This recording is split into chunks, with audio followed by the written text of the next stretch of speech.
Jangan lupa subscribe YouTube channel Metro TV News dan pastikan untuk menyalakan lonceng notifikasinya.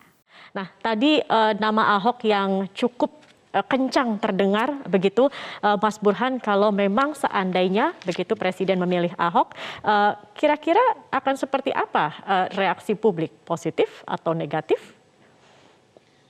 Iya, nama Ahok ini nama yang sangat kontroversial ya, dengan segala plus dan minusnya.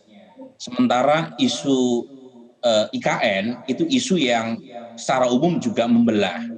Jadi survei saya awal tahun 2020 itu masih lebih banyak yang menolak ketimbang yang menerima. Jadi selain dari sisi kebutuhan, menurut saya siapapun yang ditunjuk sebagai kepala otorita itu harus lebih banyak bekerja dalam senyap ketimbang mengundang polemik. Karena bagaimanapun substansi IKN itu sendiri sampai sekarang masih banyak yang menolak. Kebetulan dari sisi elit kan beres semua itu sama Mas Arya Bima dengan kekuatan 82% plus dukungan dari Partai Demokrat hanya dalam beberapa hari selesai. Tetapi dukungan pada tingkat elit itu kan tidak serta-merta mendapatkan dukungan di tingkat massa, apalagi jika ada banyak keriuhan yang tidak perlu. Nah, menurut saya yang kurang dari apa yang kita lihat terkait dengan IKN ini adalah desain. Desainnya kalau kita baca di Undang-Undang IKN itu terlalu banyak kewenangan kekhususan terkait dengan investasi. Ada kemudahan investasi, ada insentif fiskal non fiskal. Jadi sepertinya kepala otorita itu orang yang diasumsikan bisa membawa proyek.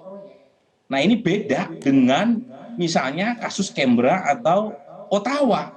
Di dua ibu kota ini, itu concern negara saat itu adalah menciptakan ibu kota sebagai pusat pemerintahan. Karenanya 50 tahun pertama, baik di Ottawa atau di Canberra, itu sepi, isinya cuma gedung parlemen sama beberapa pegawai pemerintah federal.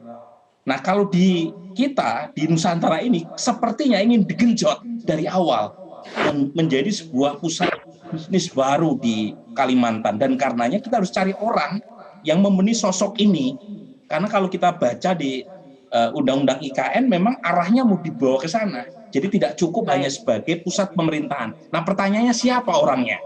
Nah, dari nama-nama yang muncul, Ridwan Kamil, Risma Harini, Abdul Azwar Anas, Bambang Brojo, sampai yang terakhir adalah Ahok, itu menurut saya belum ada yang sepenuhnya tepat ya terkait dengan positioning dan fokus pemerintah untuk membawa Nusantara bukan semata-mata sebagai pusat pemerintahan, tapi juga pusat bisnis yang ingin cepat ramai lah, tanpa harus menunggu 50 tahun setelah Nusantara didirikan.